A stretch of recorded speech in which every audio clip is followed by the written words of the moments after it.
Good afternoon, everyone, and welcome. My name is Jennifer Bober, and I work in marketing communications for Renew International.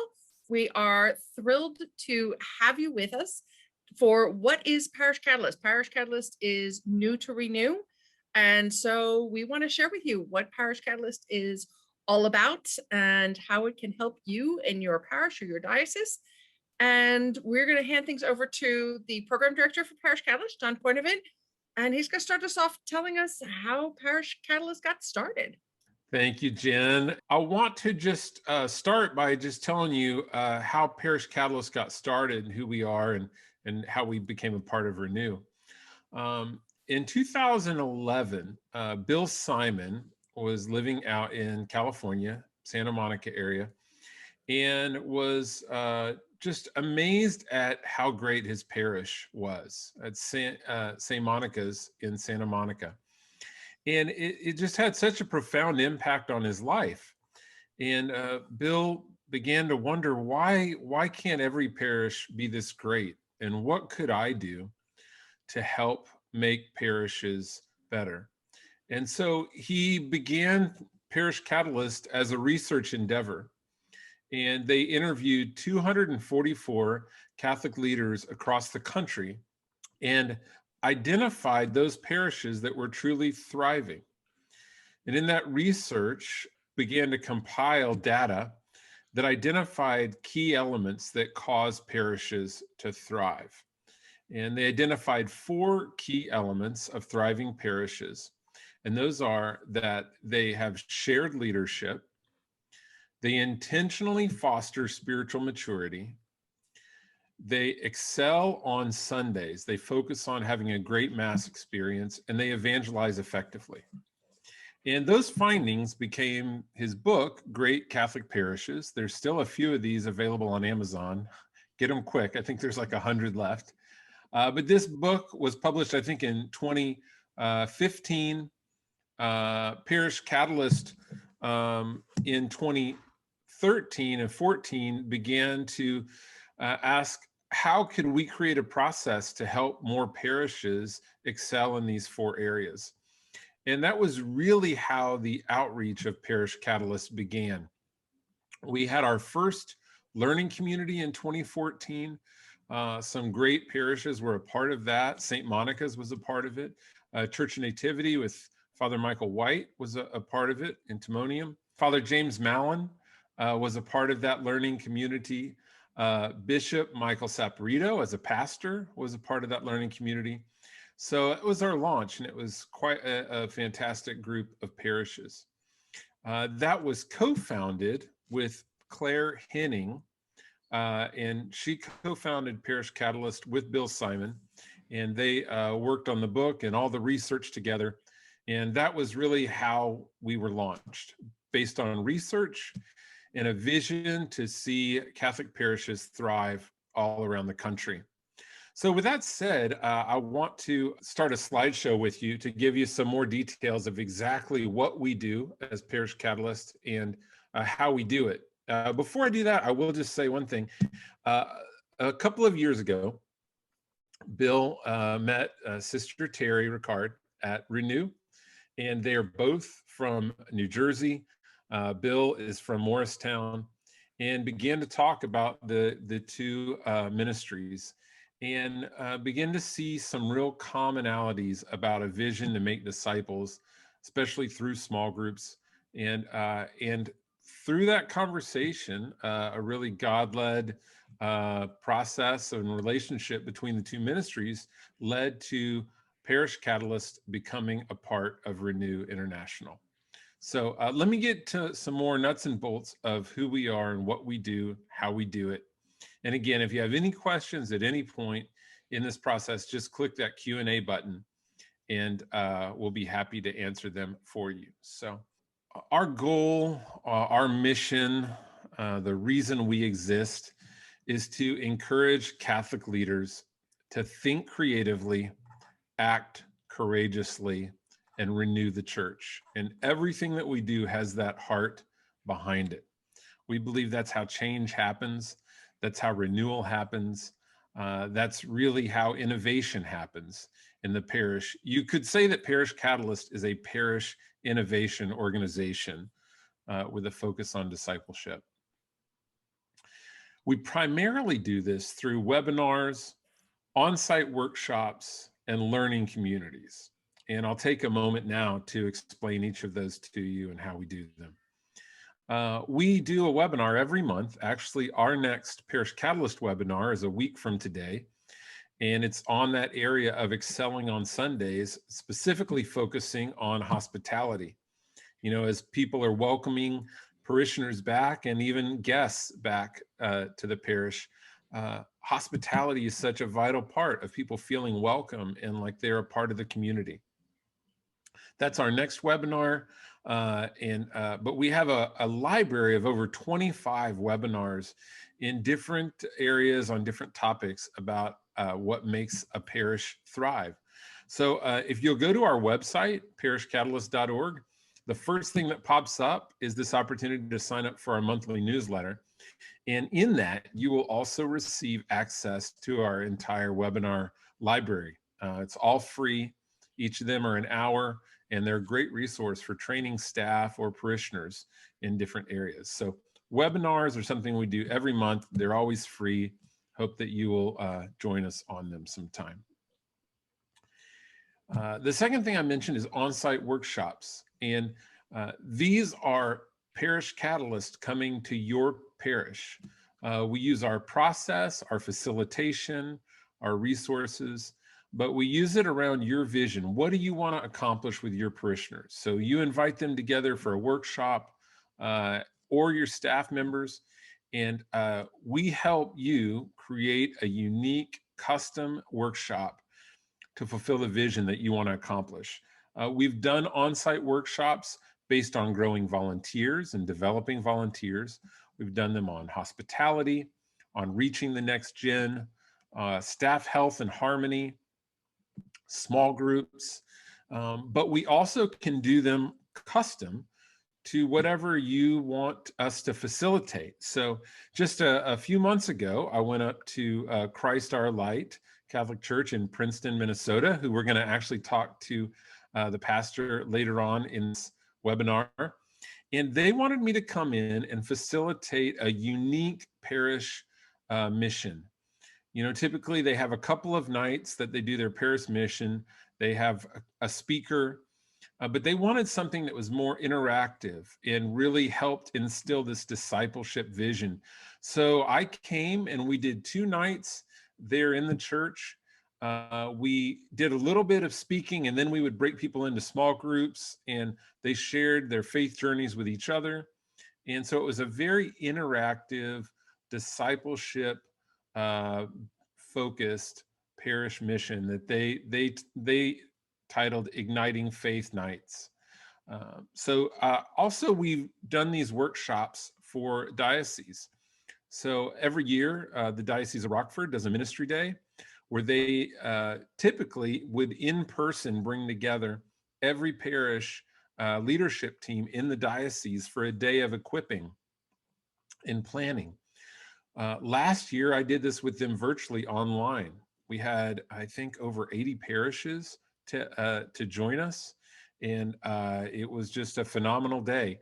This next year, I hope to join them in person in Rockford and facilitate a day of equipping their parish leaders and their leadership teams in making disciples and fulfilling their mission. So the last thing I mentioned is learning communities, webinars, on-site workshops, and then learning communities. And this is really our premier offering. This is what we started with in 2014. And a learning community, typically when we met in person, was 10 parishes meeting 4 times over 18 months. We are now doing them virtually. We hope to get back to in-person learning communities, but we're still doing them virtually. And a learning community is 6 pastors and their leadership teams, and they meet for a couple of days, and we do that 4 times over 18 months. And in those meetings, we focus on making disciples, proven methods for making disciples, growing volunteers and parish renewal. And we do that through collaborating, learning together, strategic planning. And through this, we see that parish innovation is ignited and implemented, producing measurable change. Every time that cohort of parish leadership teams meets together, the time that we spend ends in each team creating their own unique strategic plan for the next 6 months.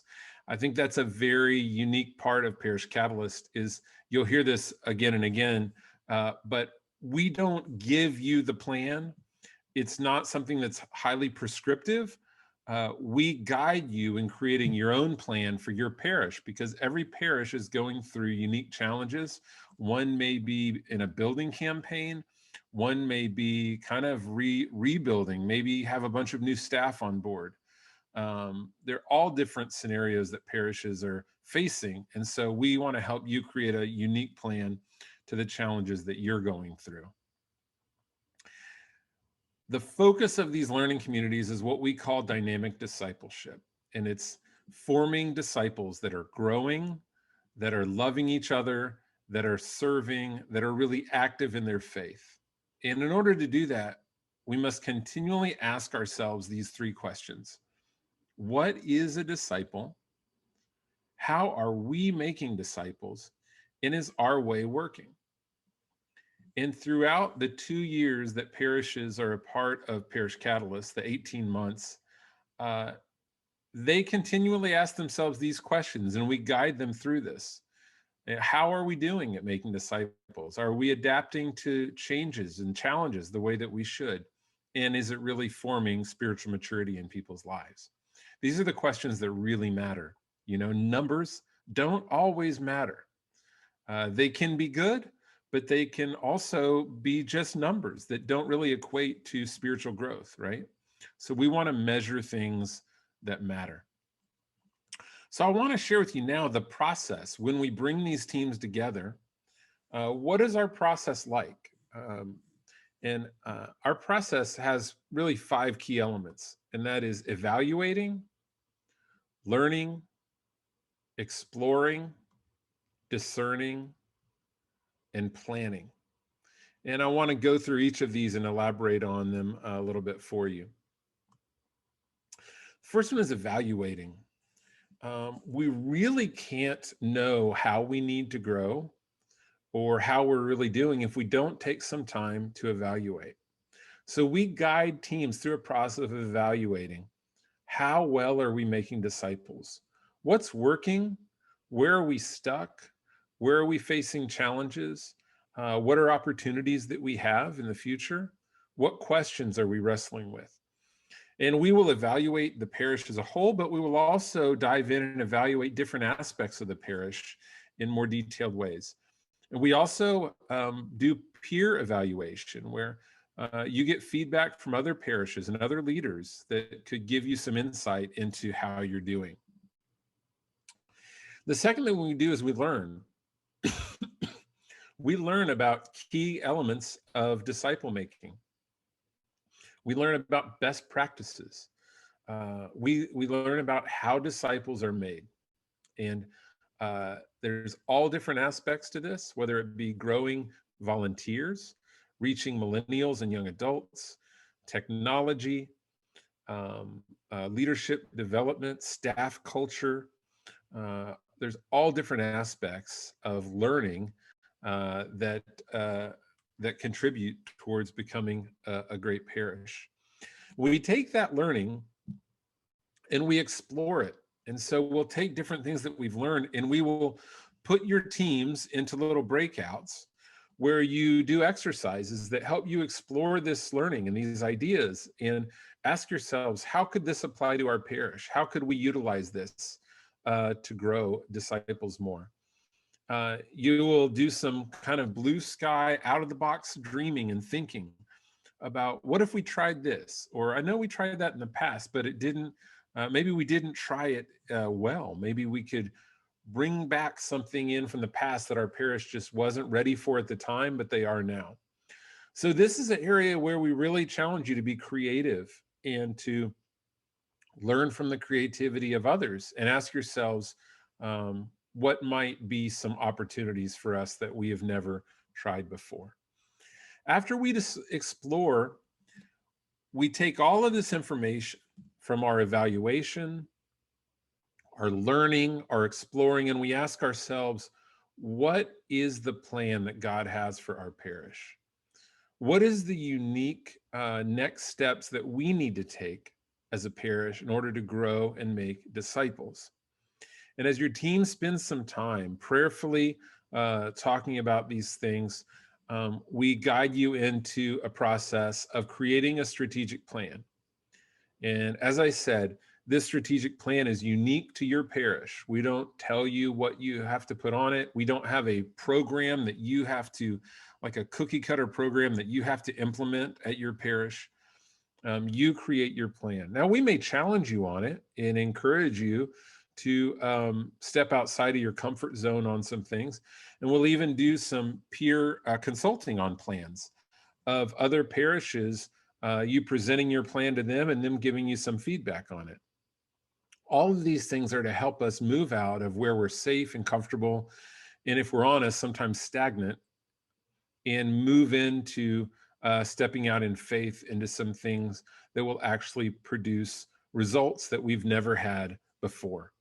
So these are, again, those steps of our process: evaluating, learning, exploring, discerning, and planning. And then we send you off for 6 months, and you go back home and you work at implementing these things. I'll give you a check-in call in between meetings to talk to your team and see how you're doing, see how we can help you. And then you come back again for your next meeting, and you, in light of your plan, evaluate: how are we doing? Where are we stuck? What are challenges that we're facing? And then you learn some more, explore some more, discern some more, and plan again. And you'll do this 4 times over 18 months. And what we found is that this process really promotes innovation, and in some ways forces us to look at some things that maybe we've not been addressing, and to, because of that, experience some breakthroughs in them. I think the most important thing is that this process has research-backed results. We released a couple years ago a 5-year study with our participants called From Ideas to Impact. It's available for free on our website. You can download the PDF and have it in your hands today. And over 80% of our parishes experienced growth in key areas that they had expressed concerns about. I'll share with you just some brief bullet points on the study. 93% of our participating parishes reported an increase in evangelization initiatives. 91 saw growth in discipleship development. 91 also saw growth in lay leadership development. So important. Shared leadership. 90% had made improvements in technology and communication. And I'll tell you, they sure were glad they had done that when quarantine hit. 86% reported an increase in parishioner awareness of the mission and vision of the parish. 83% had improved hospitality. 82% had improved staff harmony and effectiveness. And many, well over 75% had experienced growth in young adult engagement and leadership at the parish. So these are real numbers. This is research that we did with our participating parishes. And these are areas that I'm sure that all of you are interested in and concerned about for the future of your parish.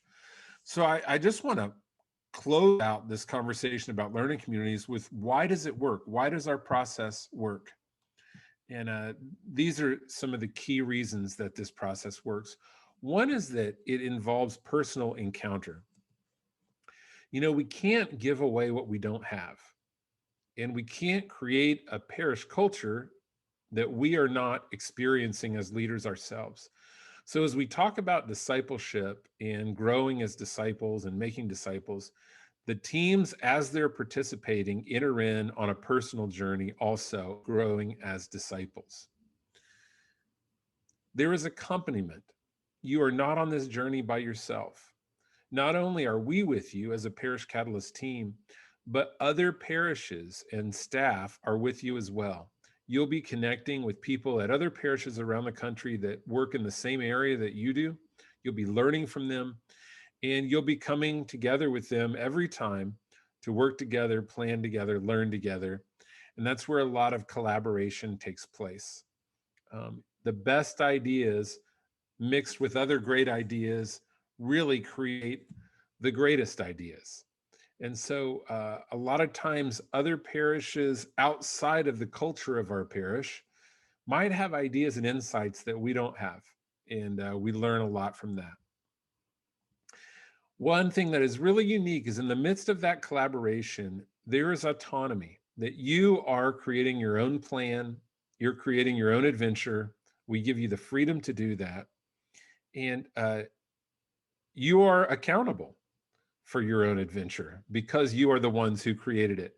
And I think that's the last part that maybe one of the most important is accountability. When you create this plan every time we come together, you will be coming back in 6 months to face your peers, the other parishes that you are journeying with, and say, hey, here's what worked, here's where we failed, here's what we didn't act on, here's what we did. But we've found that oftentimes parishes they'll take a program or they'll go to a conference and they'll take a bunch of notes. And then what happens to those notes? Usually they go in a notebook on a shelf. You may implement one or two here or there just accidentally, but how intentional and strategic are you on following up with those ideas? And this accountability of these 4 meetings with other parishes really helps move the needle on action in your parish culture. So our next virtual learning community is September 27th, and there will be 3 more meetings after that, 6 months apart. Space is limited. We only have 6 parishes in these virtual learning communities, and a couple of those spots are already filled. So if you're interested, I really hope you'll reach out to us soon. I would be happy to have a conversation with you about it, answer any questions you have, or even do a video call with some of your staff members to answer any questions that they might have. One other thing I want you to know about is we also do diocesan-based learning communities. These are done in person at the diocese. We have one happening with Archdiocese of Newark right now, talking with a couple others as well. But they're just the same as our regular learning communities. There are 4 sessions over 18 months, but these can really build synergy and unity in your diocese around a common vision of making disciples. And these teams can actually connect with each other between meetings because you're in driving distance of each other usually, and really accompany each other. Moving from competitiveness to accompaniment is an amazing thing. And we've seen it happen. So I want to, before we get to your questions, I want to share with you a conversation I had with Father Kevin and Molly at Christ Our Light in Princeton, Minnesota. They have just completed their first meeting about 3 months ago in the virtual learning community. And I actually came out about 6 weeks after that to do an on-site workshop at their parish. But this is me just asking them about this experience, about what they learned from it, what they appreciated about it. And maybe they, in their conversation, might answer some questions you've had as well. So let's go to that. Father Kevin and Molly, thank you so much for joining me today. And I wanted to start just by saying, you guys interviewed me regarding being a part of a learning community more than anyone else had. And as you were looking for what to do next as a staff, as a team, what were you looking for? What were some of your concerns? And why did you choose in the end to do the learning community? Well, we had heard about you through a friend who recommended it. And we did a process of talking to, of course, our staff, our leadership, our parish pastoral council. And it wasn't like an immediate, like, oh, yeah, let's do it. But it's like, it's an investment of time and money. And we want to make sure that it was right for our parish, for us. We weren't just doing a program that, we heard about, but we weren't going to get anything from. And I think we also wanted to make sure that our staff, was like really into it too, because if staff is kind of like, okay, this is just coming from the top, it's not going to work. So I think that was really helpful as well, to have some of those questions answered that the staff had. Yeah, there's a lot of programs that, the pastor pushes through. And if there's not a buy-in from staff or leadership, lay leadership, it just doesn't work. It's just this fight, no matter how good it is. So we definitely had, everybody was in. They're like, yeah, let's do it. From our pastoral council staff, like, this sounds great. So we wanted to make sure that we had everybody's questions answered. That's why we asked you so many questions. And if you're watching this right now, you're getting a free leadership teaching on the importance of buy-in, and I'd be happy to do those video calls, interviews, conversations with anybody that wants to know more, or wants to involve their staff in the process. I'm sorry, what were you going to say, Molly? I was just going to say, it is an investment. There's a little sticker shock at the beginning, and it's like, wow, this is, you have to put some money forward, and yet, I think that also creates more buy-in, and that's why we want to make sure that it's a good product, because that's, an investment that we're making, and gratefully we have the resources to do that. But I think that there was another piece to that too, in that direction. And why did you decide this is a fit for our parish and our staff? I think it's because you did not have a program set. Say, you do A, B, and C, and then you're gonna have a great parish. We kind of recognize that probably every parish feels unique, and we feel like, okay, we've got our own sets of gifts and challenges, and that you were able to say, that's exactly what we want to work on. Like, you bring to us, and then we'll work with that. So it's like, yeah, as opposed to we just got to follow a formula, then life will be good, which of course we know never happens. But to be able to work with us, I guess. Yeah. Molly? Yeah, and I would say just the fact that we were going to be with other parishes, other churches from around the United States, because, that kind of group think that can happen in your own diocese. And we have some really great churches in our diocese, but it's so fun to be able to, look more broadly than that and see what else is out there. So I think that was also a big selling point, I think, for us too. Yeah, that collaboration aspect and hearing what other parishes are doing, or even what they're struggling with, where you think, oh, we're not the only ones struggling with that, or that they're trying things that maybe you hadn't thought of. What was the overall experience like? I know you've both been to a lot of conferences and seminars and different things. How was this different than those, and what was the experience like for you and your team? It was good. I think, it was great for our team, actually, just to be together, for one thing, because, we meet, but it's like not that intentionally sometimes. So that was, I think, really a great thing. And then I think we were just excited to kind of see how the process was going to play out. So it was nice to enter in, and the days didn't seem, super long, especially when we were doing it virtual. There's a lot of engagement, and just some really good sessions that everybody, I think, felt, energized by. Yeah, I think we all came away with kind of a wow, like, holy cow. Not that it was that like strange, but it was just so common sense good. It's like, never thought of that in that approach. And again, kind of like why we do anything or what's behind it. So even like off when we weren't on, we chat with ourselves and like, wow. And wow, that impacts me personally, and me as pastor, and me and us as a parish, just on so many different levels. Yeah, it's interesting. I'm glad you mentioned that about impacting you personally. One thing that we try to do as we talk about being disciples and making disciples is to give each individual a chance to process the ideas and the information. What does this mean for my faith? What does it mean for me as a disciple making disciples? How were those sessions for you as a team, kind of the faith sharing aspect? They were good. Just as you said that, John, it just reminded me of, that was another aspect of the program, is that, we talk a lot about discipleship, and, we want to make disciples, but what do we do? Like, how do we do that? You know, it's not just we get into this mindset of, you know, we have our faith formation once a week and then we have mass once a week. You know, it's like, no, we have to go beyond that and we have to challenge folks. And we as a staff have to challenge ourselves, you know, in being disciples. We had to ask that question of us, like, how are we doing at that? And so that's what I really enjoyed too, is the focus toward discipleship. Yeah. I think we want to put this in, you know, we come from a positive place now. I mean, we went into it not like we had problems to fix. So it's kind of like, oh, we hope we fix this terrible thing. It wasn't like that, but it's like, you know, we feel good about what we're doing, but how can we be better?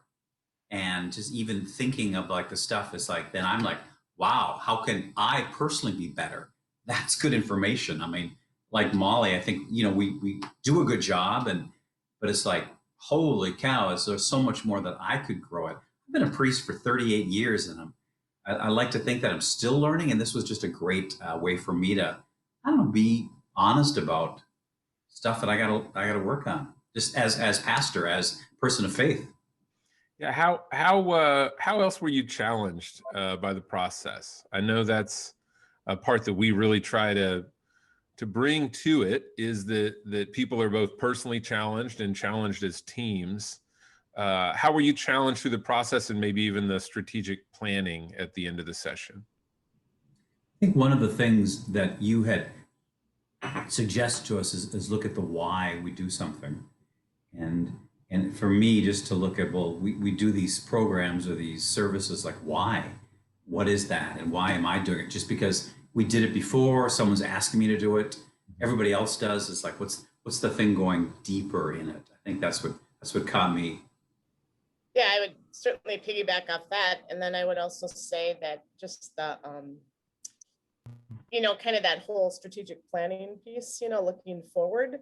Because it's great when you're in the bubble with all the other parishes, you know, and then it's like, okay, now we're on our own. And how do we as a group talk about, you know, the importance of what we learned to hang on to that, and then, you know, to move forward. Because of course we all want to do, you know, 20 different things. We have a great staff who is really active. So it's like trying to figure out, you know, how do we be really intentional about the next steps that we take. Yeah, one thing that we say at Parish Catalyst is you cannot change what you're unwilling to confront. And I saw you and your team be willing to step into some things that maybe had kind of been there for a while, but you didn't know how to approach them, or you hadn't really just gone into that yet. Our mission statement, as you've heard, is to encourage Catholic leaders to think creatively and act courageously, which means that it's not a good fit for some people, for some parishes. What would you say to people that are watching this, that are trying to discern, is this really a good next step for us? What would you say to them? Who is it good for and who's it not good for, maybe? Wow. I just in other talking to other people around the diocese, just our experience, they're excited about, like, wow, we want to do something like this. But I'm thinking, if it's not good if someone, you want canned answers, like, let's say we got problem A, now fix it. Okay, no, but it's kind of like, we want to go kind of further than that. And it's like, look at how can we be church for the future? We're in a major building project, and we don't want to lose our soul focusing just on the building and fundraising, which, you know, we're going to do. But how can we continue to grow as a parish? How can we continue to foster? So I think it's the idea that you were willing to work with us on that, to say, yeah, okay, we got it. Yeah. And I would say you really have to have a good group of companions. You know, it's not like one or two people can say, yep, we're doing this and we're excited. And you kind of think in the background, you know, the other five will come along at some point. I think there has to be some good work done on that front end to make sure that people are, you know, to have the best experience. I mean, you can do it, but I think, you know, you really have to all be willing to challenge your own sense of faith. And then also, gosh, as we look at the church. What is it that we want to create, and have some excitement about that. And be willing to go deep and ask some of those hard questions and be willing to wrestle with them a little bit, because that certainly brings out more things that you can create, which is, it gets really exciting, but it's a little bumpy sometimes at the beginning. You were part of a virtual learning community as opposed to an in-person. What would you say were the benefits of the virtual environment? Well, I'm not sure if we would have done it if we, quote, only had a choice, or we didn't have the choice, if we had to fly in, just because of time and because of money. It was really an advantage to say, not only was it cheaper, but the whole idea that we could get more people involved. But just realistically, for me to take off, a night before and fly there and work on this stuff and then fly back, it's just, I don't know. I'm not sure if we would have participated. But the whole idea that the idea that you had it all virtual is like, we're in, makes it easier, makes it so much better. I just more people involved. And I think for people who have families on your staff, it's much more user friendly that way too, just with schedules. And I felt like we could really engage well virtually. I mean, it really, we're kind of in this world now, and I know even with ministry, it feels weird, but I thought it went really well. We still shared, I think as much as we would in person too. I mean, nothing will beat in person, but certainly the next best thing. Yeah, for people that are concerned about the virtual environment, the interactivity and the Zoom fatigue, what was that like? Wow, I didn't feel any of that. I think because it's broken up so much. Yeah. So it wasn't just only that, but we had our own private time and one-on-one stuff. So it didn't even occur to me about the Zoom fatigue. That's something. I never thought of that. One thing that you did that quite a few parishes take advantage of is you enlisted me to come to your parish for an on-site workshop for a few days. You wanted to kind of refresh and give some new energy to your parish mission. What was your vision behind that? Well, at first we had talked about having you come out, John, just to talk to people who are already very involved in the parish, like what we call our leadership, our key people, whether it's people chairing committees, those kinds of things. But then as we thought about it, we said, wow, let's open up to everybody. Like, just the stuff is so solid because in a sense, everybody in the parish is called to be some kind of role. In a sense, I guess we're all called to be leaders, not just the ones who are currently having it. So, but it kind of came out as far as our goals. We didn't have that planned ahead of time to say, hey, now let's have John come. But as we got into it and looked at what we want to do as a parish, we're saying, it would be really good if we could just, have you come join us and meet with us in person as a parish. And I think too, it just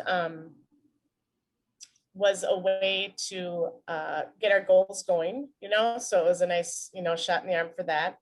And also just with that investment, making sure that the parish knows that this is what we're doing. Like, we're continuing to work on this. This is something that we're doing. Here's the update. John's a real person. This is legit.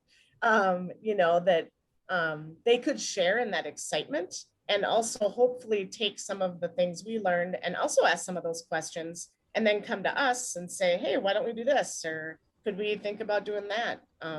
So I think that was really helpful too. So it's more of a common language among more people. I love that. Yeah, the common language that people, the vision and mission become a common language among the parishioners. And you went a step further and you streamed it live on YouTube for parishioners that couldn't be there to watch and engage with it, and they could go back and watch it later if they wanted to.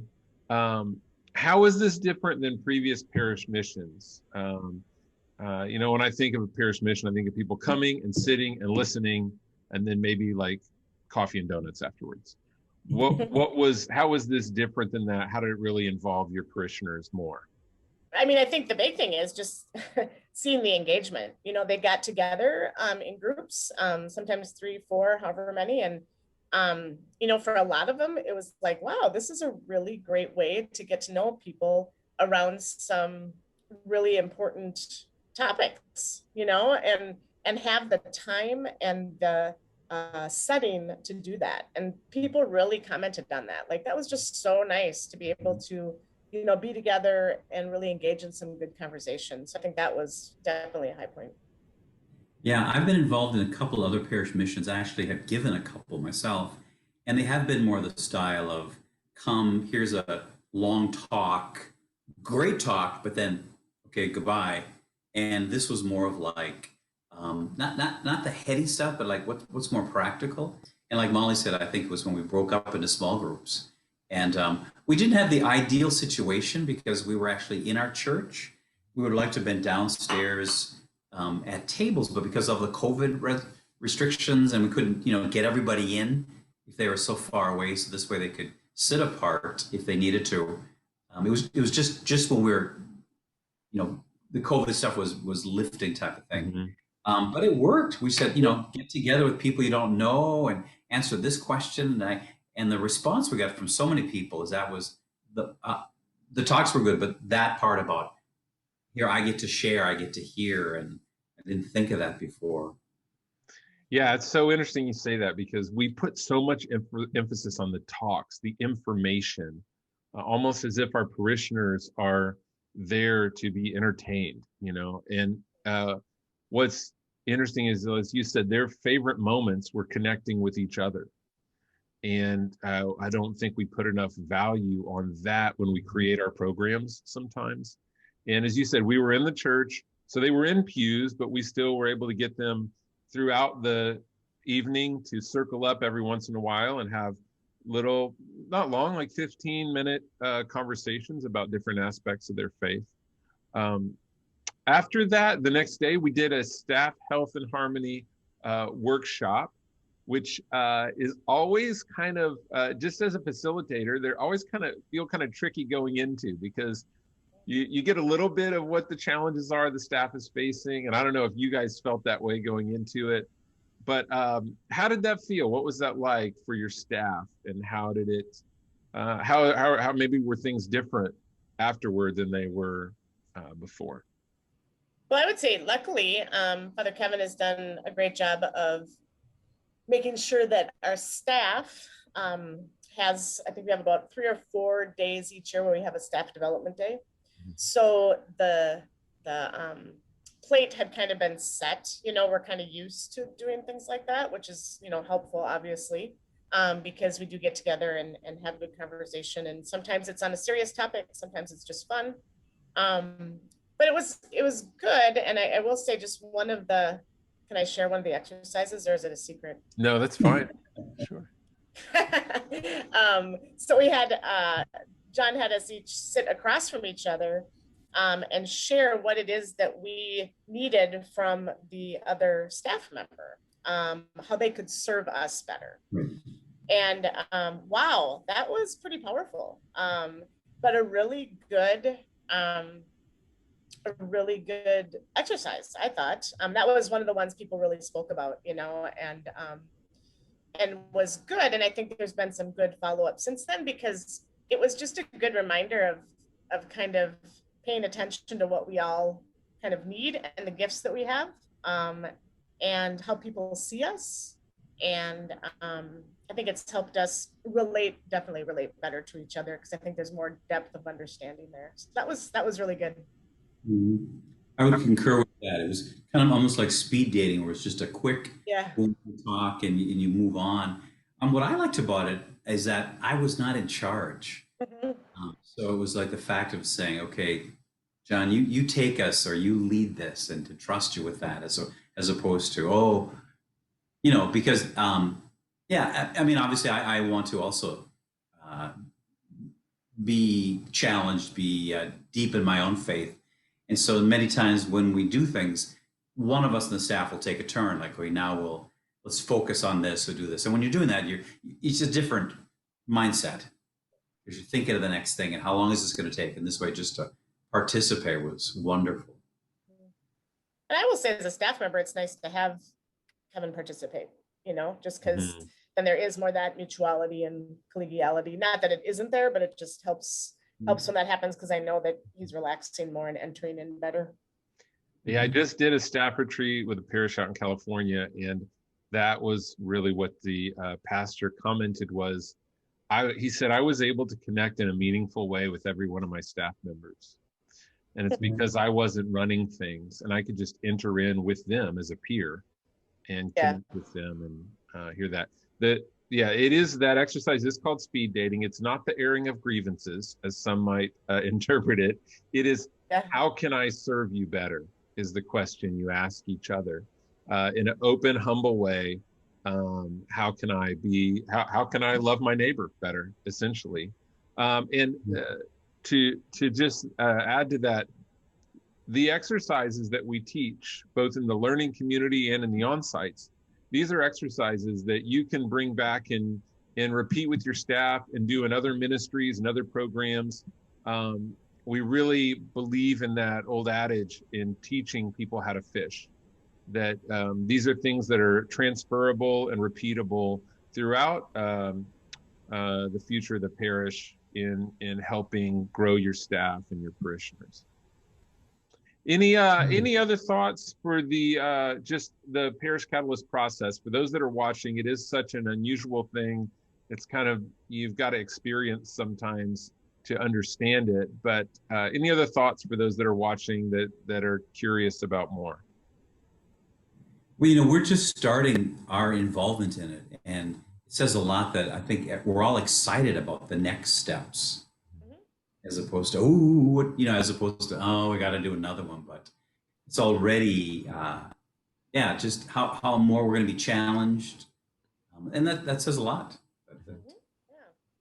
And I would say, just trust the Spirit and ask John good questions, and just be ready for some really good, engaging exercises and reflection, because that's really what it is all about. And I like the way it's set up in terms of the time, between different meetings, because it gives you time to work on things and continue to come up with questions, and kind of just have a sounding board, which is a really great thing too. So it's, looking forward to the next meeting. And John, I do appreciate your positive approach to this. So even if something going on, you always take kind of like, well, okay, and let's move forward with that, as opposed to, you're doomed. It's nothing like, Yeah. I also think one of the really great things that kind of ahas for me was when John was presenting at the mission and talked about, who are some companies that have not asked the right questions, and then what happened to them. You talk about like Kodak or Blockbuster Video, and then he put up, how about the Catholic Church? And that was like, ooh. And so I think, coming out of COVID, it's going to be hard for a lot of faith communities. And I think taking this step to try to kind of boost your, the ways in which you do things in your church, like, we need to be asking these questions, because it's not going to be an easy road. And if we don't, we just kind of slip into the same old, and that's just not going to work anymore. So I think it's really important that all churches, Catholic, whoever, really asks some of these questions and puts forward some good intent and planning, and trying to figure out, how do we continue to, develop disciples. We, as a parish, we typically, as a staff, we'll set up a calendar about what we want to do for the next 12 months. And we've delayed that. And actually later today, we have staff talking about what is our vision for the future. Let's get that out there. Like, why do we do anything? And then let's get that worked on. Then we can start setting calendar. And typically we set the calendar and then try to fit in, why do we do something, kind of squeeze it in or make it work. So we learned that, and that's it'll be exciting what we come up with later today. And that wasn't one of our goals. That was just kind of a byproduct of common sense. Sure, going through the process. Molly, you mentioned something. I'll just close with this. You mentioned something about all the transition that people are going through right now. And sometimes when I talk to parish leaders about being a part of a learning community, they say, oh, we can't do that right now. We're trying to figure out how to get parishioners back engaged and what we're going to do. And my response is, well, that's exactly why you should do a learning community. Right. What would you say to people that have that kind of pushback, help them understand how this is actually what could help you figure those things out? Yeah. I mean, you're going to do it anyway. If you're already saying, oh, we got to figure it out, well, then bring in somebody to help you figure it out, because it's going to make a difference. It's going to bring refreshment. It's going to set better, vision for your parish. It's going to take the onus totally. I mean, you'll still have to do things, obviously, but you can rely on Parish Catalyst to kind of help lead you through that. And so, yeah, I think this is the prime time to really, engage in something like Parish Catalyst. I think most parishes just keep repeating what they've done before, and they'll just do it louder or do it more times, expecting a different result, as opposed to if anybody's watching this and they want more involvement in something. I found it helped me personally get why we're doing this, what's behind getting people involved. So it's a whole different approach for me personally. Awesome. Well, thank you both for your time and for leadership lessons along the way. Those are some great things that you are doing and modeling that I hope people will pick up on as well. But I look forward to connecting in just a couple months to see where you're at, and we'll go from there. But thank you both for joining us today. I really appreciate it. Great. Thanks, John. Thanks, John. I hope Father Kevin and Molly answered some of the questions that you have, but if they did not, there are more opportunities here for you to ask some questions. And also I want to say, if you look in the chat window there, you'll see where Jen has posted some links to our website, which would also help you out with that. Jen, do you have some questions for me? Yeah, we do have a couple questions. People are asking about what's the investment? What's the cost? Right. So the cost for 18 months is $5,000. That includes all 4 meetings. That includes all the resources. Everything that we do in every meeting is made available to you for you to use outside of that meeting, continue use with your staff. We also record all of the sessions, so you can make those available to all of your staff that don't participate. If you can split that $5,000 up into 2 payments over 18 months. If you would make the entire payment on the front end, you save $1,000. So it's $4,000 if you pay everything at the beginning. And if that seems expensive to you, or a lot of money, I just want you to think about what else think about things that you spend $2,000 a year on at your parish that do nothing to further your mission. There's a lot of money we spend on a lot of things that don't go towards making disciples.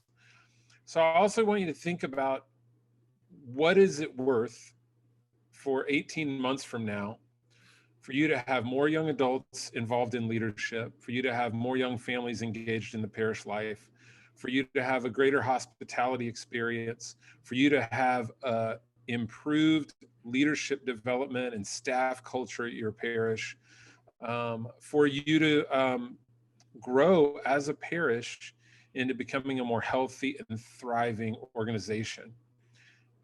What is that worth? And I think as you do, and as you look at other things that we spend money on, like going to conferences, if we go to an in-person conference, just on airfares and hotels alone, we're dropping like $1,000 a person. So think about how this impacts all of your staff. They can all be participants, and I think you'll see it's a great value. Wonderful. So someone else is asking, they're saying September 27th is a little quick. So for those who aren't going to be ready to do something by September 27th, when are we looking to have the next learning community?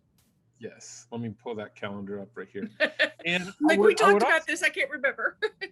whoever the anonymous attendee is, I would love to talk to you about why it seems too soon. Because there's not really a lot of prep work you need to do for these meetings. And it's just 2 days. So if you can get most of your staff together for a Monday and Tuesday in late September, which is, what is that? Over 2 months away. I think you can do it. If not, I understand different parishes have different things going on.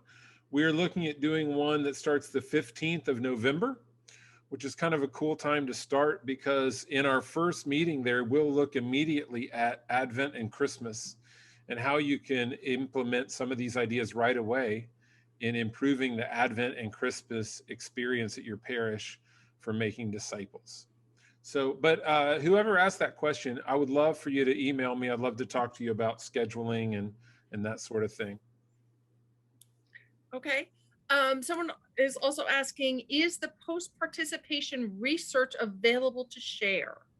Yes, it's on our website under the research tab at the top, but also if you'll click the chat window open on your right, it says impact report and there's a link to the Google Drive. It's a PDF that you can download right now. And if you like research and data with lots of words, this is right up your alley, okay? I'd rather have like, pictures and pie charts, but this is really some in-depth study through interviews with past participants. So you might enjoy that. Well, those are all of the questions so far. Okay, going once, going twice. Any other questions? You can always reach out. There'll be a follow-up email and I'll be giving some of you a call just to check in and see if you have any questions about it. But please let me know. Would love to set up some time to talk and answer any other questions that you might have. Well, if that's it, we want to honor your time. And again, thank you for joining us today. And let me know if you'd like to talk. I'd be happy to tell you more about Parish Catalyst. Thanks, everybody. Have a great day.